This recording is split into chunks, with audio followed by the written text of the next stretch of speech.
Kid Mila Falcha, how you all doing? So apparently in yesterday's video about damage 2.5, I wasn't critical enough of the changes, and apparently I haven't been critical with a lot of the changes in Warframe for a while now.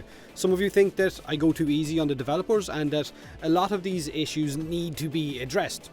And you're right, they do need to be addressed, but I personally don't see what I can do to change anything in game. I'm not a developer, I make videos, that's it. But you want me to be that guy for once, you want me to let loose, stop being so calm and so level-headed, run outside and dropkick the badger into the middle of next fucking week. You think me raging will change something? Well, let's try it, okay? I'll try it. Enjoy this because it's not going to happen too often. This is me playing devil's advocate, where we take a more critical view of all things Warframe related, and I'll try to kick the badger more often, I promise. Peter. To those of you who don't like rants, I am sorry, I don't do many of these, so put on subtitles instead for the shits and giggles. So critical potato it is. Damage 2.5 and the changes it will bring to impact, puncture and of course slash damage in Warframe. The long and the short of it is this. These changes are supposed to be about balancing weapon damage, but in reality they will further increase the gap between slash and the other two damage types, even with slash seeing a nerf to non-slash type weapons. Unless puncture or impact damage will see some kind of a damage incentive added to them, then slash will always rule the roost. It deals additional damage and it scales. Puncture and impact don't. Boost both of those up instead of nerfing slash. And if you're going to nerf slash, don't try to sugarcoat it in the dev workshop post by saying multiple times that slash will stay the same and your weapons will be fine, don't worry about it, while at the same time having one small line in that dev post that says slash will scale differently, which is a blatant nerf to certain weapons, stances and of course mods. With regards to the puncture status effect and how it will soon reduce the damage that enemies deal to you by 75%, this makes no sense to a lot of the Warframe community, and pretty much every comment that I have seen about this has suggested making it punch through enemy armor or create a weak spot similar to what piercing damage does in Dauntless, a weak spot that will slightly amplify damage dealt to that target. Scale the weak spot's damage multiplier up depending on how hard that puncture weapon hits. Harder for a sniper, smaller for a pistol and so on. I mean, at its core, Warframe is a horde mode game about killing huge amounts of enemies, so let us kill them. I'm not looking to have a long walk on the beach with this fucker, I want to end his existence. We already have Warframes that can harness the power of an antimatter drop, go invisible, disarm enemies while making them beat 10 shades of shit out of each other, Warframes that dance to a beat while nuking a whole room, soundquake enemies as they spawn in, and a Warframe that can suck targets into a 2-inch puddle of water and make them drown. The game is about being overpowered space fucking ninjas. So, well, not fucking ninja, you get what I mean. So why not give weak points? If anything, it would complement the actual gunplay, the part of the game that these changes are supposed to be balancing. So how can it be that large portions of the Warframe community can see this one day after the changes get announced on the forums, but Digital Extremes can't? Are they out of touch? I mean, a lot of you are saying, do they even play their own game? Which is kind of silly because I know a lot of them do.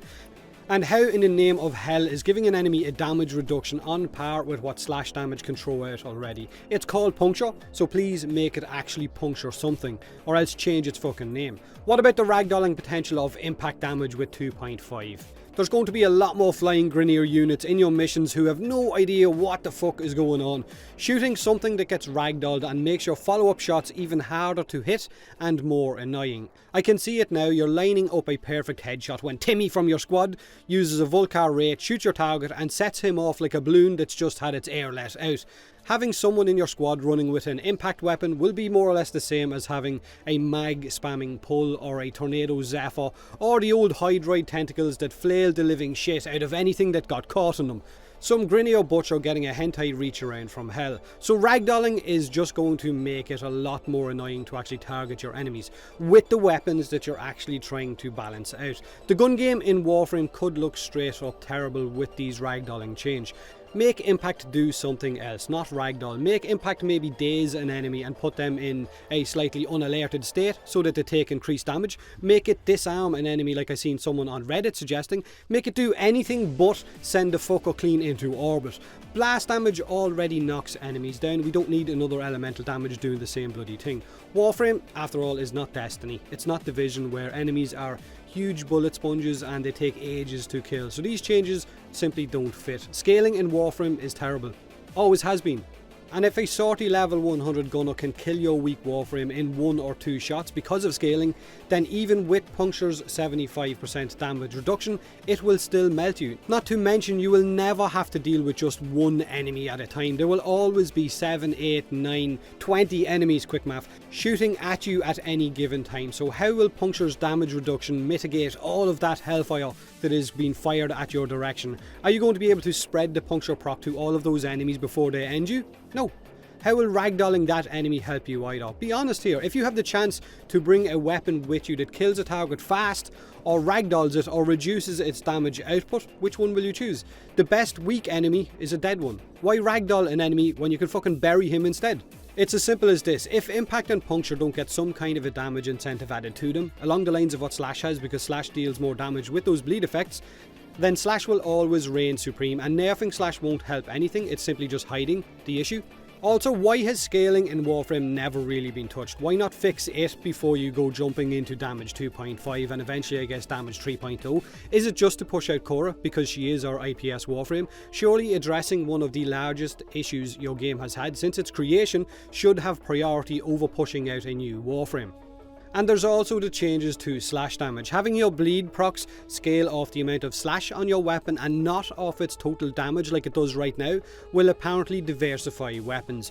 One comment I got was that it will make slash more practical while making impact and puncture more prominent. What? How the fuck is it going to diversify weapons? It's going to push players more towards the already insanely powerful weapons like the Atrex, the Tigris Prime, the Galatine Prime, the Legion and so on, while leaving the mid-tiered weapons even further behind in the dirt. Mid-tiered weapons that relied on some of those forced slash procs from either melee stances or even the new Hunter Munitions mod. Also, to those of you who think that this damage 2.5 change to slash damage is because of Hunter Munitions, you're wrong. It has been spoken about long before that mod ever got added into the game, but Hunter Munitions did give us a reason to dust off certain weapons and have some fun with them. It gave us that weapon diversity that they spoke about that they're now going to take away. But if these changes to slash damage stay as they're describing them for damage 2.5, then it's going to be a mod that will still work on powerful crit based slash weapons but nothing really else. Like I said in yesterday's video, these changes that they're intending won't actually balance anything. Slash will still be king, especially on our already incredibly powerful slash based weapons. Puncture will be crap and impact will be annoying as fuck.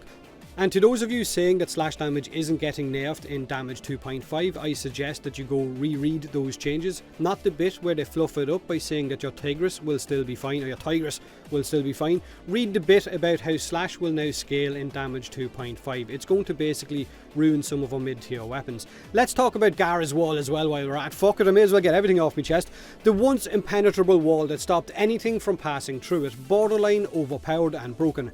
A wall that Vay Donald Heck would be proud of. Illegal immigrants didn't stand a chance, but with its changes, they don't need to worry about climbing over that wall. They can run right through the fucking thing, face first if they want to. It's a paper mache wall, nerfed into oblivion. My old nerf mentality video fits this scenario perfectly. There's no middle ground with this fix. Either it was overpowered or it's complete crap. Now it's kind of complete crap. Because with her rework, Gara's Mass Vitrify got no absorb period like Frost's Globe, where it absorbs damage to ramp up its overall health. Its base health is much lower than Frost's Globe as well, and a single level 100 gunner will smash it open in 1.5 magazines with max power strength mods equipped. So like I said, nerf mentality, from possibly overpowered to being completely useless. Right, so that's it. Rant over, out of the way. Not going to do one of these for a very long time. Was I critical enough, or do I also now need to fly to Canada to poop in someone's letterbox? Also, let me just clarify something else quickly before I end the video. Damage 2.5 has been delayed, yes, and a lot of you are very happy about this, myself included, but some of you seem to think that this means they are changing what they intend to add. But at the time of recording this, they haven't said if it's just delayed for holiday reasons or if they have decided to rework any of those intended changes. So it's looking right now like it's just for holiday reasons, and we can expect these changes to be added into Warframe after Christmas sometime. Like I said, I don't normally do these types of videos. I tend to leave it to other content creators because these types of videos have a tendency to come back and bite you in the ass when the developers change aspects of the game that you're kind of ranting about, so I don't like doing them for that reason alone. I mean, there are a lot, and I mean a lot more important things to worry about in life than the ins and outs of a game, and I guess that's why I stay a little bit calmer and a little bit more level-headed. So I hope you enjoyed hearing me rage for once. Like I said, not going to happen too often, but feel free to let me know in the comment section below what else pisses you off about aspects of Warframe. Maybe the mock shotgunners, the cost of prime access, bombards who still fire rockets out their ass while being crowd controlled, scaling, or whatever else. Do me a huge favour and hit that like button if you enjoyed the video, or don't if you didn't. Subscribe for more Warframe, and as always, thanks very much for watching.